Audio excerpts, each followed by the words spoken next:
Daniel Dubois here for Seconds Out. Delighted to be joined by top trainer Shane McGuigan. Shane, how are you? Yeah, good. Thanks, Danny, mate. Thanks for coming down. Pleasure. I was saying to Daniel earlier, it's nice to not have to travel far for work for once. I'm just down the road. So, but yeah, lovely facilities here as well. No better place to start than with the new addition to the gym, Daniel Dubois. How did that all come about? Well, it was, like we haven't had that long. It's only going to be about 3.5 weeks of training. Sorry, 3.5 weeks we're going to be together before this fight. But I was doing a bit of work with Caroline in January, and Dan he did a few sessions and that, and I think with the travel coming down, it was a long way for him to travel down and back, and I think they decided that there was a better fit to go with Mark Tibbs and that, and obviously that didn't end up sort of coming to fruition, but he just sort of, Dave gave me a shout, and I said, look, he said, are you still interested in doing some work with Daniel? I said, yeah, 100%.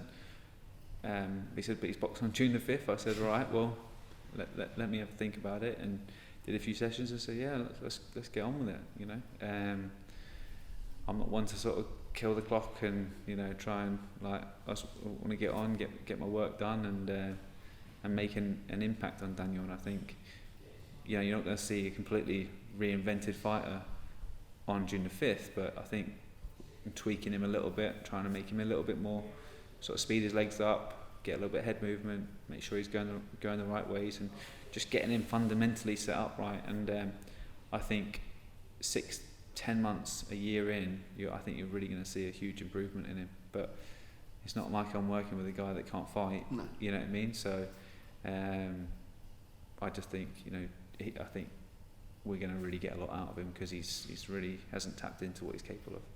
He seems to be, just from the brief glimpses we got, really coachable as well. He seems to listen, take things in very quickly. Definitely, yeah. But he has been boxing a long time, and he is ingrained in a certain pattern. But he understands boxing, and he's sharp. He doesn't talk a lot, but he's switched on. So, and he definitely digests the information. So, that's why I've had approaches throughout the years through lots of people, and a lot of the time I think, can I actually implement what I want into this person? But I know with Daniel, from that few sessions in January, I knew that I could. So when Dave gave me his dad called me on Thursday a couple of weeks ago and said, are you interested? I said, yeah, I genuinely am, because this isn't a 1 or 2 fight project for me. This is a 5-year project. I really believe that. I think not even that, but in 18 months' time, he should be really, really firing and conditioned and feet livened up, and I think you're going to gradually see a big improvement over the next 18 months.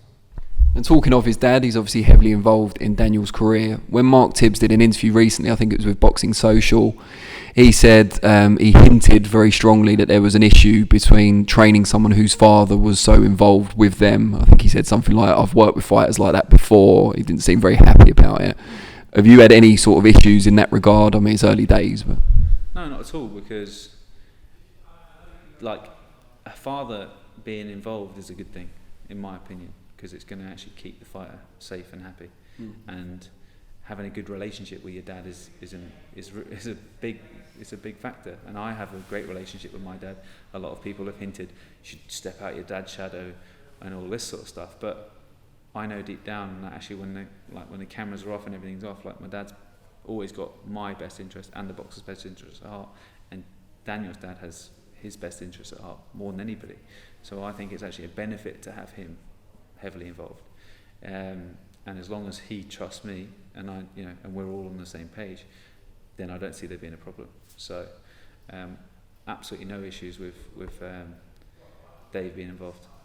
And you mentioned your dad there. You don't still feel you're in his shadow in any way, do you? No, because of people saying, oh, you shouldn't be, only you should, your dad manages fighters and stuff like this, and people trying to, throw my dad's name under, through the mill a little bit. But I know that actually he's always got the fighter's best interests at heart, and that's just the way it is. But people don't know what goes on behind the scenes, and actually having a dad heavily involved like my dad is, and like Dan's dad is, it's a good thing. Do you know what I mean? Because, you know, like, I have to be looked after, and so does Dan. So it's a good thing. So I can only see it being a benefit. From a trainer's point of view, is there any sense of relief now there's not a cyclone operations doing the promotional side anymore, because you can just focus purely on the training? Not necessarily. I think we did a fantastic job. You know, I think I saw your tweet the other day. We didn't retweet it, did you? Well, I don't like to seem bunches. Do you know what I mean? Because really, like, it's only going to get some positive and some negatives, and I think sometimes things are just left untouched. Yeah, I agree. And you know, definitely, look, I thought we did a great job. We brought on some fighters, and we took them through in double quick time with no budget at all. You know, Channel 5 is, in terms of the budget that BT are getting, Sky are getting, DAZN are getting, these guys are getting huge budgets, so you've got the ability to pay everybody incredibly well. So we were getting decent fights made. I mean, you look at the fight that just went on Channel 5 at the weekend, it was terrible. Like, you had Josh Taylor fighting Victor Postel on Channel 5. It was a fantastic operation. Like, we did a great job, and selling out arenas and doing good stuff. So with minimal budgets. So you know, I think we did a great job, but I don't think it's it's a small industry with powerful people involved, and I just don't think you can really compete with those big boys, because there's only a few networks that allow you to be able to compete with them. And obviously, since I think Eddie's going to go with DAZN now, Sky are now a free agent and stuff, but no, we've you know, but I don't think we'll go back to promoting, because it's just time consuming, and sometimes there should have been more of an enjoyment and a praise factor from the fighters, and everything that's come off has just been negative. But you know, all of these fighters are now superstars, so it's weird how that just happened. And you mentioned Josh Taylor there. Yeah. As you've said, not only was he the matches made perfectly, well, as I said actually, but just kidding. As you said, it matched perfectly, trained obviously very well and developed by you from the start of his pro career. How does it feel then when you watch him win the undisputed titles? Do you feel a sense of pride, or is it bittersweet? No, definitely. Look, pride for him. I'm happy for him. I wish things had turned out a little bit better, but I felt like I did a great job with him.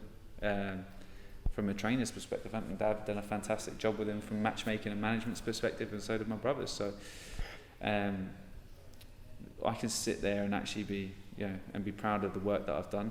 And you know, there's no needle between me and Josh really. Like, we're not going to be friends, but you know, I don't sit there wishing he's going to get beaten, like, because I generally don't.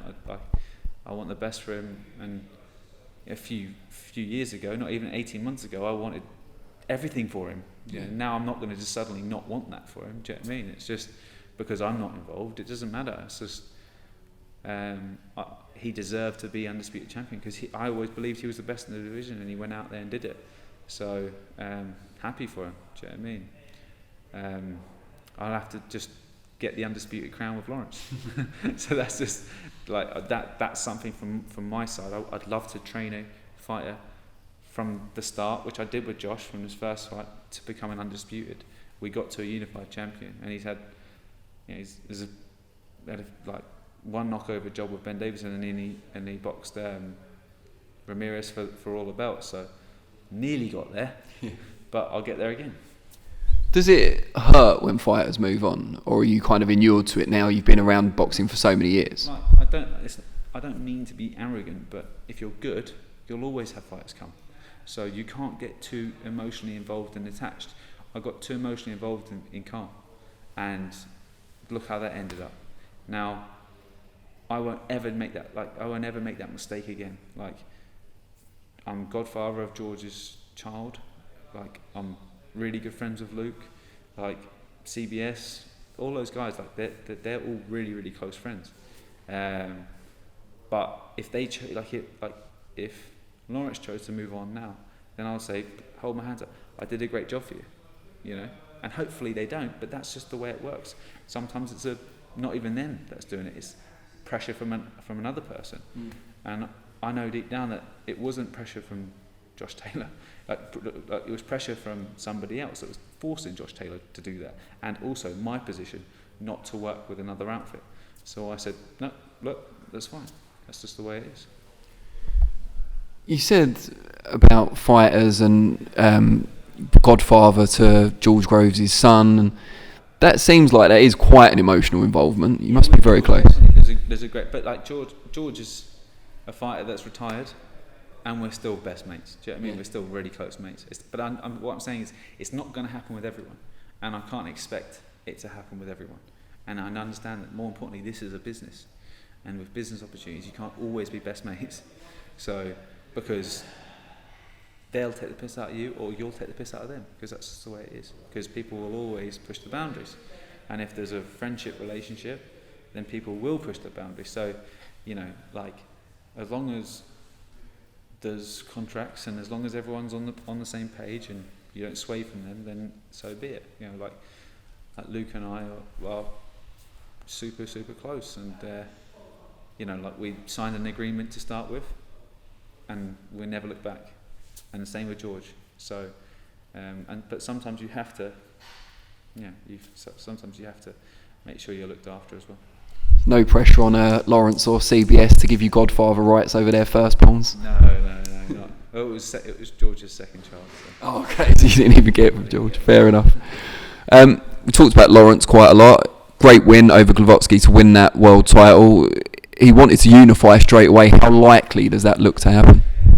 Unlikely, because he actually boxed for the vacant belt. If he had boxed Glowacki and he was the champion, then we would have had a chance to unify. But you had a grace period for the match. Yes, yeah, exactly. But unfortunately, we're going to have to deal with Prasovic, and I think we've come to an agreement with him. So I think Eddie's going to announce something shortly. We don't know quite a date, but I think that's going to be the next opponent. And after that, we'll look to probably go the WBC route against Makabu, because you got Igorov boxing Gulomarian for the WBA, so that's going to have to get made. That's going to take a bit of time. That's going to be a hard fight for both of those. Whoever comes through, they're going to probably be pretty beat up, so they're going to need a bit of time to recover. But I think if we get Makabu after this, and then we look for the winner of that, or we just, we see what Bradis is doing, because I think he's in need of a fight. And he's taken to calling out Jake Paul, which is I don't think that's actually genuine. But I think his intention was to move up to heavyweight, but it's so clogged up there. You've got Usyk that moved up. And he hasn't had his world title shot. He now might, but that took a bit of time. You've got Joe Joyce that's lurking in the, waiting for a world title shot. You've got AJ Fury. Those two are going to. Depends who wins it. If someone wins it convincingly in the first one, there might not be a rematch, but I think there is going to be a rematch. If it's controversial in the first one and then there's a convincing win in the second one, there might be a trilogy. So, just like what's happened with Wilder versus Fury, that's taking time. And I think Bradis is sitting there thinking, you've got Filip Hrgovic up there as well. Like, there's loads. You've got Dylan White sitting there. Like, it's not going to be suddenly you're going to be fighting for a world title. And there's only real life-changing money when you get into the fight for the world titles. So there's going to be a huge opportunity, I believe, in the next 10 months for Bradis to box Lawrence Okolie for all the belts, or at least 3 of them, and then hopefully we box and he becomes undisputed. And your other cruiserweight in the gym, Chris Billam-Smith, of course, Commonwealth champion, bidding for the vacant British and the European titles against Tommy McCarthy in Fight Camp. I guess the first thing I need to ask you is what you made of McCarthy's post-fight interview where you were referenced. Rats running packs or something? Rats running packs, and what was the other one? Similar, birds of a feather flock together, yeah. It is what it is. Me and Tommy are mates back in the day. He might not try and allude to it. He'll try and drum up some heat, but, there's never been a needle between me and him at all. He's just trying to hype the fight up. So all credit to him. Yeah, I mean, he's got to try and rev himself up. But did you fight as amateurs or just spar? No, he gave me a standing 8 count and an open spar. So Get it in first. No, but he'll say he knocked me out or whatever, but it wasn't. He dipped my legs, and I got a stand and 8 count, and then we did another 2 rounds. So we did 4, and Dominic O'Rourke, who's the coach, was refereeing it, and Katie Taylor was in the gym, and there was other people in the gym. So, you know, and Darren Sutherland was in the gym, but he's since passed. And yeah, it just was on a. It was like a Irish. Well, we were like youths back then, so it was like a development training camp, and we were over there for. I was over there for a couple of weeks sparring. Were you same weight? No, he was moving at 81. I was at 69 kilos, yeah. So it's not like bragging rights. Do you know what I mean? We boxed then again in the Ulster seniors months later, and I won them at 69, and he won them at 81, which was I was a welterweight and he was a light heavyweight. So there was a big weight discrepancy, but it is what it is. He didn't knock me out, but he'll try and say it. But it's funny. But you know, but going back to that point, there's never been a fallout with me and him. We've always been cool. So you know, whether he's trying to take on Frampton's beef or somebody else, then so be it. But he can try and run his mouth. But me and him, really, when all the cameras and all this shit's off, we're fine, we're friendly. And how does it pan out in the ring when they meet? It's not an easy fight for CBS because Tommy's skillful. But if you're going to get a shot at a British and European title, I think he's the man to beat. You know, he's going to be. He's an easier fight than Richard Rackball. He's arguably similar fight to Jack Massey, in my opinion. But it's a bit like the heavyweights in the cruiserweights.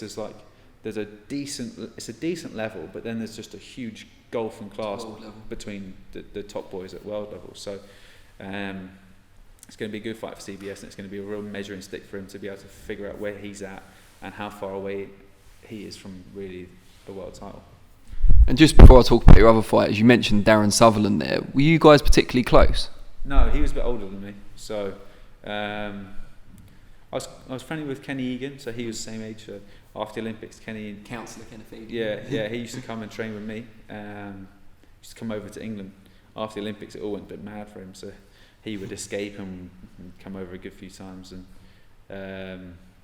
yeah, I remember going to the TKO gym and I was up sparring Dudley O'Shaughnessy, and I think Kenny sparred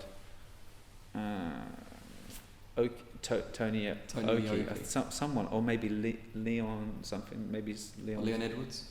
Was it Leon Senior? I can't remember. Leon Senior, yeah. Something, yeah, it was like a cruiserweight or whatever. He sparred somebody up there, and yeah, it was good times. But I remember missed the TKO. Yeah, I remember that. It was a great gym back then, and yeah, really sad about Darren. But I didn't really. I mean, I met him a few times over there, but never we weren't like friends.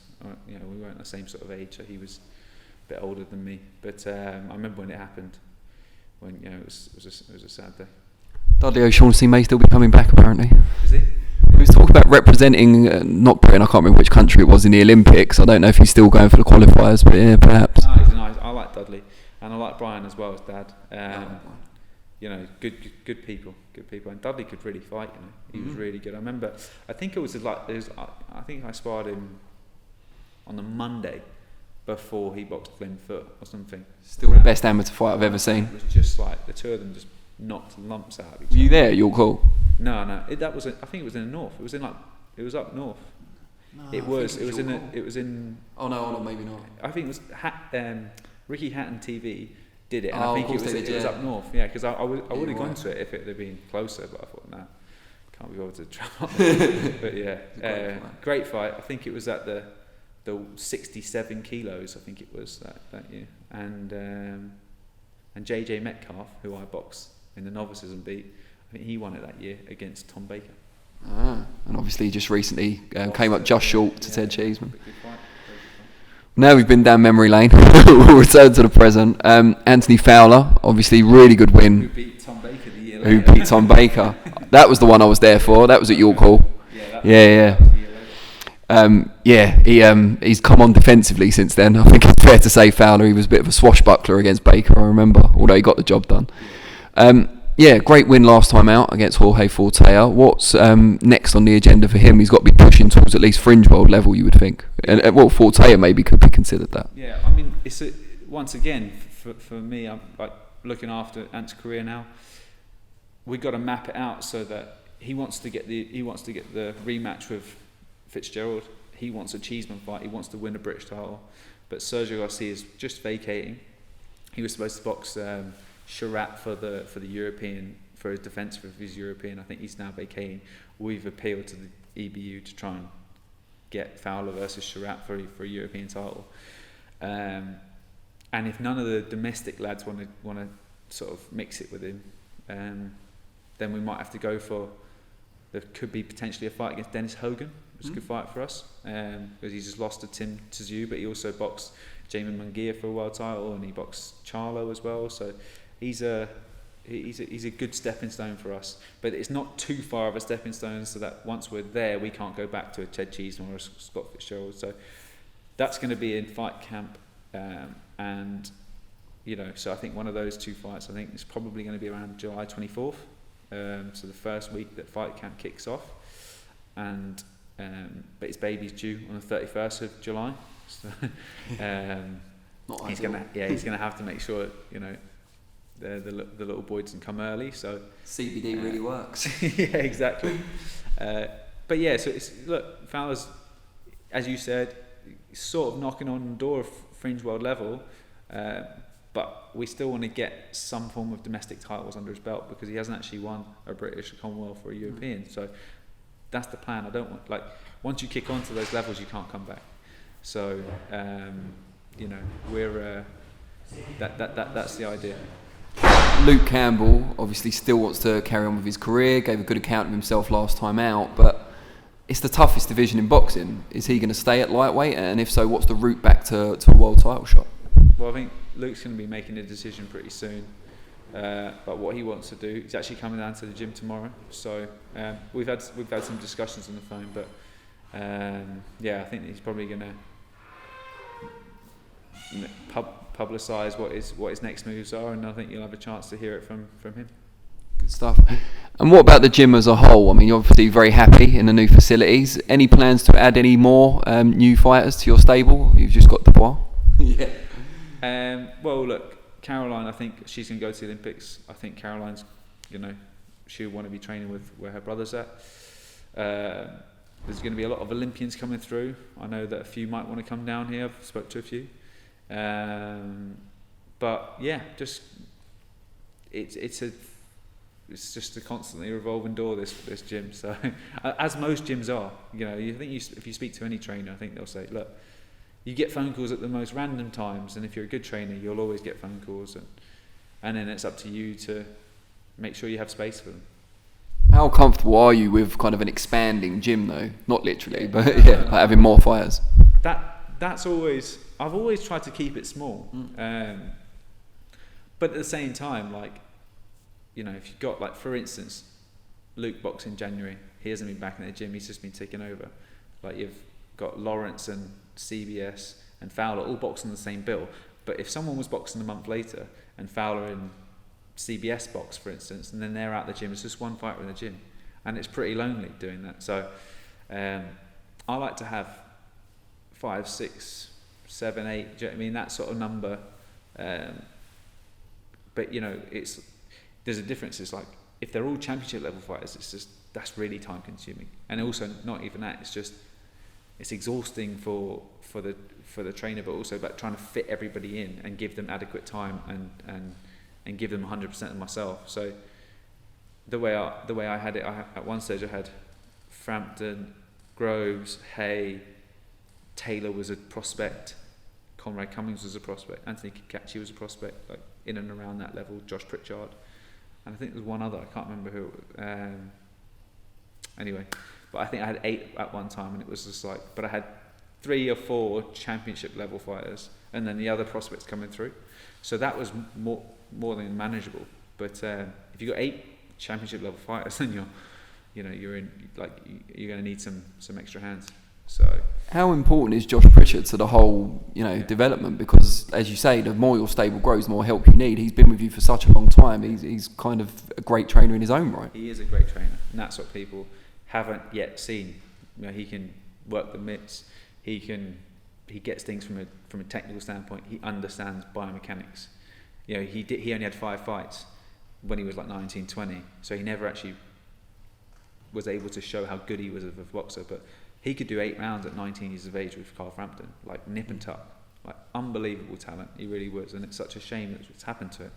But that's not lost information.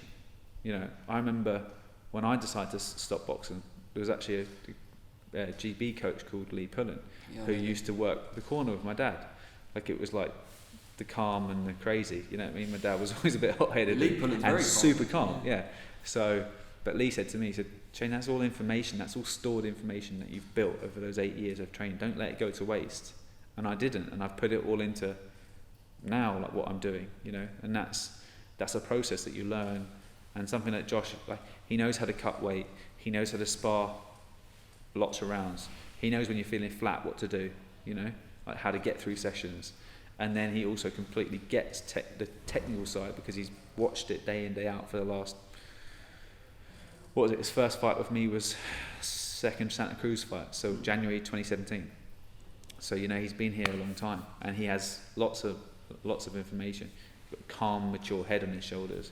Now, by me bringing development kids coming through, because there's loads of kids that would want to come down to the gym, that they'll maybe get a little less sessions with me, but they're getting a bit like, they're getting 50-50 time, or even 60% of the time with me, 40% of the time with Josh, and it will allow him to really progress as a coach. Do you know what I mean? It must have been perfect for you to be his trainer at a time when he realised he couldn't box anymore, because you'd been through it and transitioned into training, and then you encouraged him presumably to do the same thing. If he'd have been with another trainer, that might not have been the path he took, I guess. Definitely, yeah. He was working in Michael Courts, right? And I just said, I had Steve Broughton, who's now looking after Joe Joyce. He was my assistant for 4 years or something. I can't remember how many years, for maybe a bit longer. He was my assistant from 2012 to 2017. And he decided to move on, and we decided to part ways. And I just said, look, there's an opportunity, Josh. I know it's a bit of a different role, and it might be a hard pill to swallow, but the opportunity's there. And he just grabbed it with both hands, handed his notice in. 2 weeks later, we flew to Vegas, you know what I mean, to do our training camp. And not a bad place to start, really, is it, if you're going to embark on a new career? Unfortunately, we started with a loss, but it wasn't a split decision. It was like a majority. Yeah, I can't remember what it was. I think it was a majority. Yeah. So, starting at the top level. Actually, we didn't, because we had Taylor on the undercard. He boxed 8 rounds, so we had a win before that. But no, it's been a great journey.